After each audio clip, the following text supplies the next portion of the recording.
नमस्कार दोस्तों, आप देख रहे हैं एस्ट्रोसेस टीवी और मैं हूं आपका अपना डॉक्टर मृगांक शर्मा। आज हम बात करेंगे मई 2022 की। जी हां, हम जानेंगे मासिक राशिफल मई 2022 का और जानेंगे कि आपकी राशि के लिए, यानी कि आप जिस राशि में जन्मे हैं, आज जो आपकी चंद्र राशि या जन्म राशि है, उसके लिए आने वाला मई का महीना साल 2022 में कैसा रहने वाला है। तो इस वीडियो को अंत तक देखें और आपको पसंद आए तो इसे लाइक और शेयर करना बिल्कुल ना भूलें। तो आइए बात करते हैं आपकी राशि की। मेष राशि के जातकों की बात करते हैं और जानते हैं कैसा रहेगा मई 2022 आपके लिए। सबसे पहले बात करेंगे आपके करियर की। आपके लिए यह महीना करियर के दृष्टिकोण से मिश्रित रहेगा। दशम भाव के स्वामी शनि के एकादश भाव में जाने से कार्य क्षेत्र में मेहनत करनी होगी। हालांकि आप दिमाग लगाकर अपनी मेहनत को सही दिशा में लेकर जा सकते हैं। आपकी राशि में और सूर्य और राहु के मौजूद होने से समय अनुकूल रहेगा, फिर भी किसी तरह से झगड़ा मोल लेना उचित नहीं। भाग्य स्थान के स्वामी बृहस्पति के स्वराशि में 12वें भाव में होने से आपको भाग्य का फायदा होगा। विदेशी नौकरी में या मल्टीनेशनल कंपनी में काम करने में सफलता मिलेगी। कुल मिलाकर नौकरी पेशा जातकों के लिए समय सामान्य रहेगा। माह के उत्तरार्ध में सरकारी क्षेत्र में सफलता मिलेगी और प्रमोशन के योग बनेंगे। कारोबार या व्यापार करने वाले जातकों के लिए यह अच्छा समय रहने वाला है। आपको भाग्य का साथ मिलेगा। इस दौरान आप व्यापार से जुड़ी यात्राएं करेंगे। यात्रा के दौरान व्यापार में सफलता के कुछ अच्छे संयोग बनेंगे और महत्वपूर्ण लोगों से मेल मुलाकात होगी। आपके व्यापार के लिए ऐसे संपर्क कारगर होंगे। हालांकि निवेश के लिए अभी समय अनुकूल नहीं है। बात करते हैं आपकी शिक्षा की। विद्यार्थियों के लिए महीना अच्छा रहेगा। पंचम भाव के स्वामी सूर्य के प्रथम भाव में होने से आपको फायदा मिलेगा। शिक्षा जगत में सफलता मिलेगी। कई जातकों को सरकार द्वारा सम्मानित किया जा सकता है। विद्यार्थियों को अच्छे अंक प्राप्त होंगे। वहीं बृहस्पति के द्वादश में अपनी राशि में होने से विदेश में पढ़ाई कर रहे छात्रों को अच्छे परिणाम मिलने की संभावना और बढ़ेगी। माह के उत्तरार्ध में थोड़ी बहुत परेशानी हो सकती है। यदि आप मैनेजमेंट और आर्किटेक्चर की पढ़ाई कर रहे हैं तो यह समय आपके लिए अनुकूल है। हालांकि प्रतियोगिता परीक्षा देने वालों के लिए यह समय कठिन और चुनौतीपूर्ण होगा। आप इस वक्त परीक्षा को लेकर अपनी रणनीति पर विचार कर सकते हैं। विषय को लेकर अपनी दुविधा को जल्दी खत्म करें, नहीं तो आपको नुकसान हो सकता है। विदेश जाकर शिक्षा ग्रहण करने के इच्छुक छात्रों का रास्ता सुगम होगा। शुक्र और बृहस्पति का 12वें भाव में युक्त होना अच्छे परिणाम देगा। आपकी आर्थिक और दूसरी अड़चनें दूर हो जाएंगी। विदेश में पढ़ रहे विद्यार्थी भी वहाँ की मुश्किलों को दूर करने में कामयाब रहेंगे। पारिवारिक जीवन की यदि बात करें तो इस महीने पारिवारिक जीवन चुनौतियों से भरा रहने वाला है। महीने की शुरुआत में ही परेशानी दिखाई देगी। आपको हमारी यही सलाह है कि अपनी वाणी पर ध्यान दें और नियंत्रण रखें।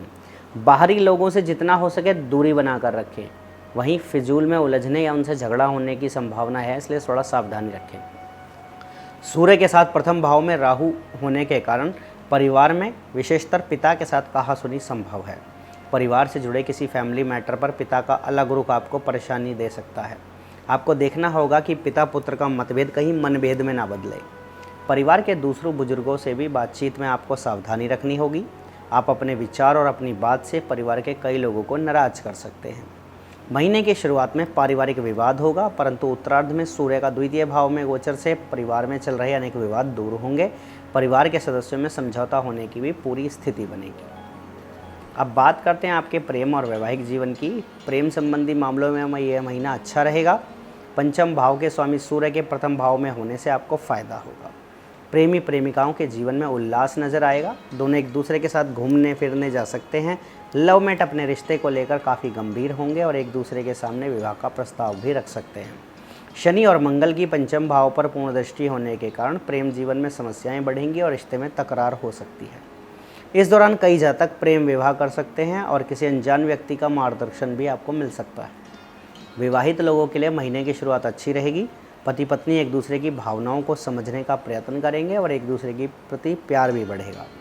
जीवन साथी के साथ चल रहा विवाद दूर होगा और अगर कोई कोर्ट केस है तो इस दौरान उससे भी छुटकारा मिल सकता है। आप फिर से एकजुट हो जाएंगे। आप किसी तीर्थ यात्रा या खूबसूरत जगह पर घूमने का प्रोग्राम भी बना सकते हैं।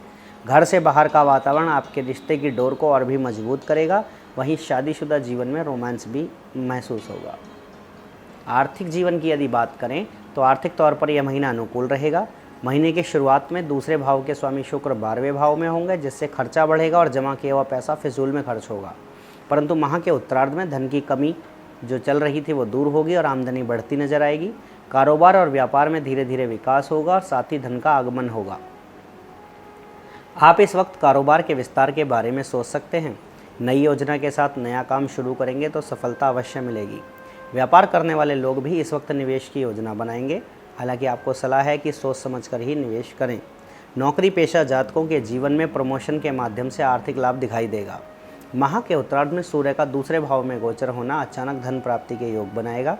11वें भाव में मंगल और शनि की युति होने से सरकारी क्षेत्र से लाभ के योग बनेंगे। इंजीनियर्स को फायदा होगा।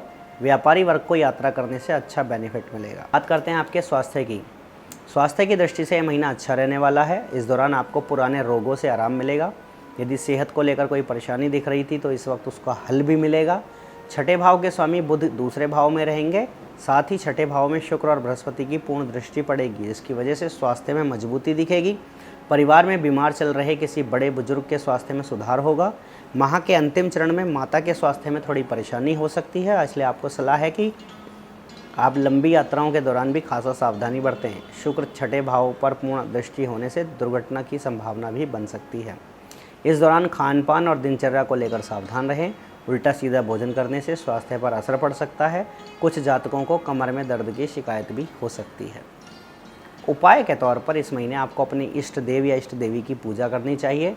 दुर्गा चालीसा का निरंतर पाठ करना चाहिए। मंगलवार के दिन श्री हनुमान मंदिर आपको अवश्य जाना चाहिए और उनकी प्रार्थना करनी चाहिए। वहीं बृहस्पतिवार के दिन पके केले भगवान विष्णु जी के मंदिर में अर्पित करने चाहिए। तो दोस्तों, ये था आपका मई 2022 का मासिक राशिफल। आशा करता हूँ इस राशिफल से आपको काफ़ी मदद मिलेगी अपनी प्लानिंग को आगे बढ़ाने की। आप सभी के लिए मई का महीना शुभ और मंगलदायक रहे। इन्हीं शुभकामनाओं के साथ आपका अपना doctor Mrigank Sharma. For regular updates, follow our Instagram page right now.